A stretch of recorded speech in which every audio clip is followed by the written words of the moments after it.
You're very welcome to Let's Talk Football here on the sportshacks.com. And once again, we're going to talk League of Ireland football and have a look back at events over the past weekend.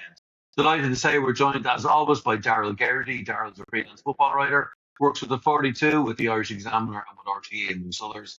And if you have a look behind you in the press box at most League of Ireland stands in Dublin on a Friday night, the chances are he'll be there and sure say hello to him and give him a wave. Daryl, good evening to you and welcome to this week's programme. Good evening, good evening. Thanks for having me again. I appreciate it as always. Quite a hectic weekend in the League of Ireland, and we're going to start as Tony Sheehan used to say on RTE. My game today is your game today on Friday was at Talca Park, and what a dramatic one it was because Drogheda United they were 2-0 down. They scored 4 goals in the second half. They scored an 85th minute winner, and they beat Joey O'Brien Shelburne by 4 goals to 3. They did indeed. Wasn't the night to have a small word count, I'll tell you that. It was it was so dramatic. I've never seen a game flip so dramatically, so rapidly. Because at 2-0, the sun was shining, Talca was buzzing, the game was dead and buried almost. Like you just got that sense it was done. And then a couple of changes later, from Kevin Doherty, and yeah, once again, like we seem to mention every week, it's Shell's set piece, Achilles heel, and they conceded the first one. Like Bashi scored a totally unmarked header somehow in a crowded area, and you could see the confidence drain. You could see the fans getting a bit, oh, is it this again? And then just got nervous. And two quick fire goals from Dave's, very very similar down the left, just cutbacks into the box, and the defending was pretty atrocious. And Joey agreed after, so it's just, yeah, you could just see it crumbling in front of you.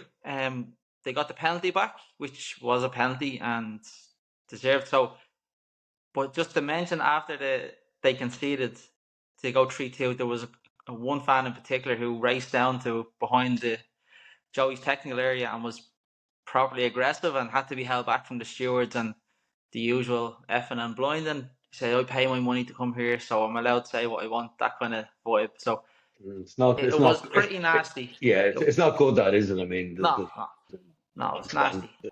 there should be no place for it. League of Ireland TV have now moved all the highlights and the interviews onto their new YouTube channel. I was watching Joey's interview. He was quite agitated himself and quite angry, even after the game. I'm sure the game was well over by the time he did his interviews. Yeah. But he was quite agitated at the way they conceded goals, and that has been their Achilles heel all season. Yeah, it's dreadful, especially the second goal where Davis took the ball and just skipped in between two defenders. I think it was Barrett and Ledwidge, just unchallenged, and was able to slot it away. And that one, when we were talking to him after in particular, was really grinding on him. And the two managers almost had the same quote afterwards, saying, if you defend like that, you can't win games, you can't do this. So, but yeah, that one in particular, he was properly frustrated because he mentioned they spend hours during the week on that particular the set piece defending as well, and it's kind of similar to what he said the week before. Very similar interview, so yeah, you can tell it's getting to him. Definitely. In terms of Shelburne, I mean, Damien Duff is out there. I think we spoke about it last week. He was on television. He's coming across that he wants to get back into management. That would appear to be the message that came out through that Virgin Media punditry role. That probably doesn't help Joey O'Brien and probably doesn't help his Shelburne situation. No, I wouldn't say the timing's not ideal if you look at the run of form, and that's 4 defeats in a row for Shell. So it's not ideal timing when you want to put 2 and 2 together. Now that Duff is back, like out and about. So, but I think Duff was careful to mention that it was the players letting Joey down. So I think that might just cover them in terms of everyone trying to gain traction with a story to say, will I go back to Shells or not? So it might be okay. That's And right. then in the League of Ireland, 2 and 2 very rarely makes 4. So we know that from experience. Friday night, another Dublin derby over in Richmond Park, and this was quite dramatic. 8 seconds it took Bohemians to open the scoring. Stephen Kenny said he's never seen the likes of it in all his time in football. I think most people would agree with him. A goal after only 8 seconds. But St. Pat's responded very well. Ryan Edmondson, 2 goals on the night. What a revelation he has been. Yeah, he's just seems like he's on a hot streak. You remember watching him out in Hala, I think, one of the first games of the season, and he barged into Pico Lopez and knocked him over, and kind of everyone went, "Okay, this rarely happens, so he might have something."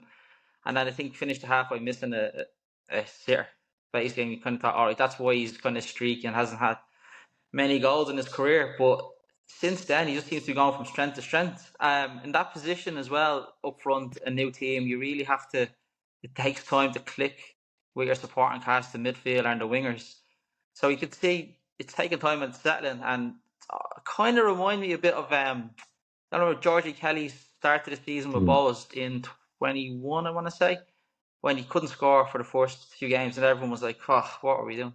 And then he ended up in the Player of the Year, top scorer. I think was 21 in the league, so 26 overall. So it kind of similarities there. Whether he hits that height, I'm not sure, Mm. but he's on a hot streak and just seems undefendable. He's so big, powerful. So yeah, definitely keep And an eye on him.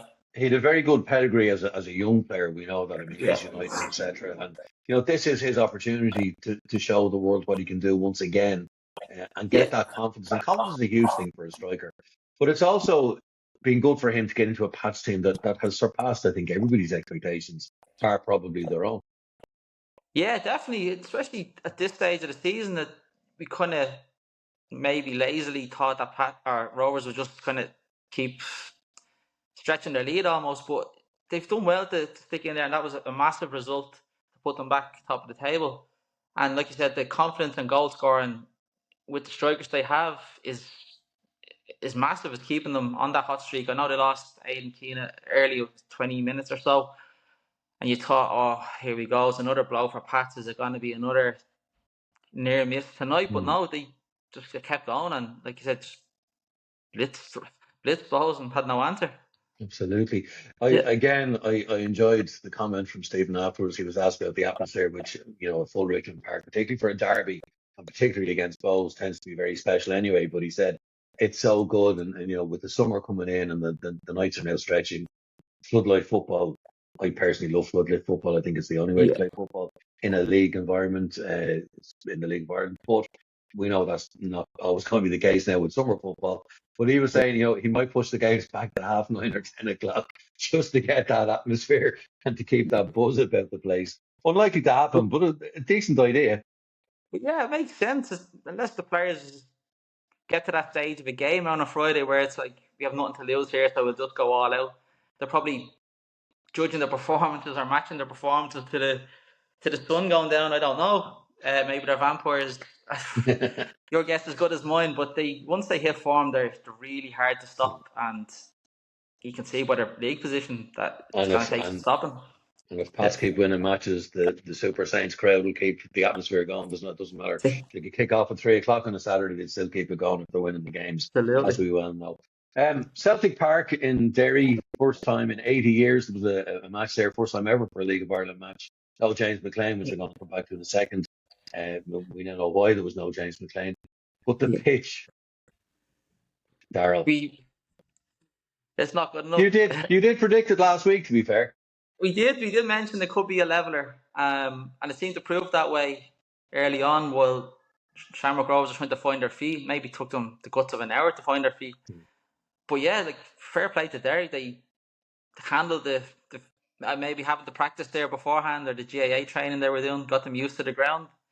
But yeah, they dug it out, and I know people were mentioning Graham Burke didn't start, and there was a bit the surprise at that, but with his injury record and a double game week coming up, you can understand why he's rotating. So he still gave him time at the end, and they pushed. They could have easily found an equaliser, but yeah, the pitch it's not good enough.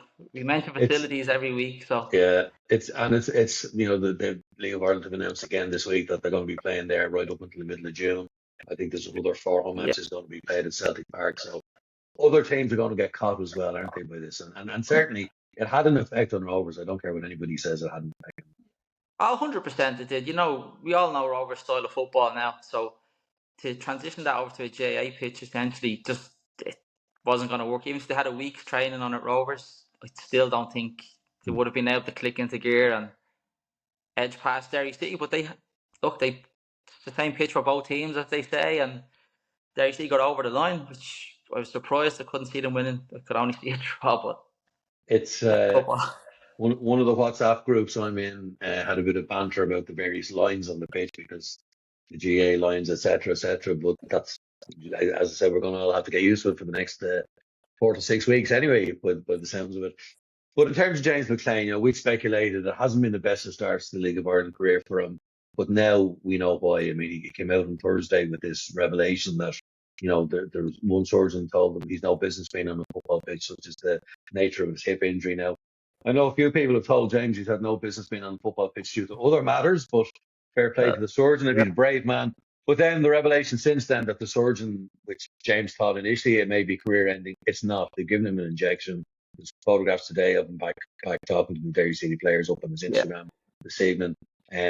So he is going to be back, but I don't think centre midfield is his role when he does come back. No, it's a big but, and hopefully he does get on the pitch, and it does go well now in the next 4 to 6 weeks as he's recovering and the injections help him settle. It won't be the same James McClean, unfortunately, but it's centre midfield just it didn't work even before, even if he was carrying the injury. It doesn't work for me, and especially the midfield in the league, a lot of younger players and busier players can frustrate him even more, as well as he's carrying an injury, so he's just prone to more challenges in the middle, more cards, and yeah, it's a big one for Tyrone Lynch because it takes a big character to say, look, you're in and out, or you're in this position. So where they fit him in is a big question, but I think every fan just wants James McClean involved in the I league. would, yeah, Yeah, I would hope yeah, for his sake that he was playing there to try and protect the injury, and that now yeah, he is, as we say, getting some yeah. comfort from it and some recovery. That perhaps we can see him, like his best position is on the left, attacking people. Yeah, it just makes it's a no brainer. And again, it just goes back to how they fit him in because Michael Duffy does his best work off that side as well. So it's a bit of jiggery pokery from the manager to get them both. But that's look what a problem to have if James McClean is back even 75% fit. He still has the quality to deliver in Absolutely, this yeah. league. And he has something to offer this league, and I think League of Ireland Yeah, fans would like to, even those who like to throw abuse at him, I'm sure they'd like to see him on the pitch now that he's come back. Down at the bottom of the table, I was looking at the table again before we started to record, Daryl. yes. Waterford, 5 points, 5 draws, no win. We're at the end of April. This It, isn't this isn't going to end well. no, it's not. We can only see it ending one way, unfortunately. And we mentioned last week or the week before, where's the win going to come from? They get a 96-minute equaliser. You think, yeah, that will get them going. There'll be This is better against atmosphere in the against group against Galway on Friday, yeah. against goal. Yeah, and you think that will get the crowd going. Like they're actually trying. They're really digging in, but then to see the Sligo Rovers result the next day, it must just be even more deflating. So I can't see the win coming, unfortunately, which is terrible to say, but like it just don't seem to be good enough at the back to have the And there's a firepower.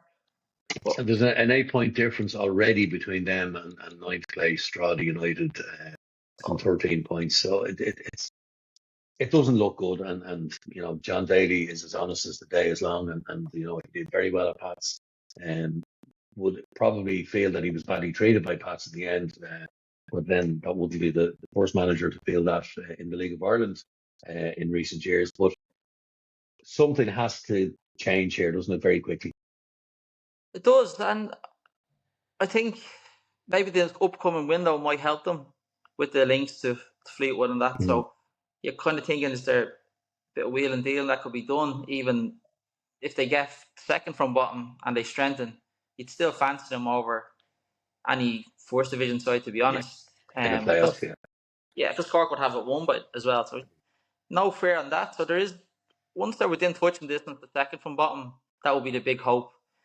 It's just a bit weird speaking about no relegation battle really. Like the team is almost gone in this early Yeah. in the season, And but you look it in the could sort Premier League. You look in the Premier League in England for once they do have a relegation battle. Spurs and West Ham exactly. right in Yeah, that. You mentioned Sligo. I think again probably didn't get the credit it deserves, but to beat Dundalk No. 2-0 at home is a rather fine result, so to say. A little bit, yeah. And I mentioned this was going to be one of my games of the weekend, just for how the two teams are playing. And again, Sligo Rovers are so impressive. They seem to go on this run to get them safe every season.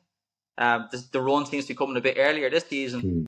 which gives them even more optimism or more hope. But when you have Will Fitzgerald playing like that, and he's just, it's almost like he took it personal that the league were writing off themselves and Waterford as the bottom two, because since then they've just gone on a crazy run, which they do have a bit of quality. So, and they have a great manager, plays great football. So, yeah, they're one of my teams, great team to watch. But And it's what a a result, it's a proper football club. It's a proper really football is. ground. It's a proper football town.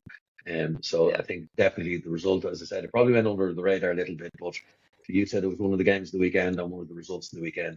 Charles, that's great. Thank you very much for that look back at the weekend. We will Yep. have a look at the weekend to come available here on sportsex.com between now and Friday night's kickoffs. Darrell Garrity, thank you again.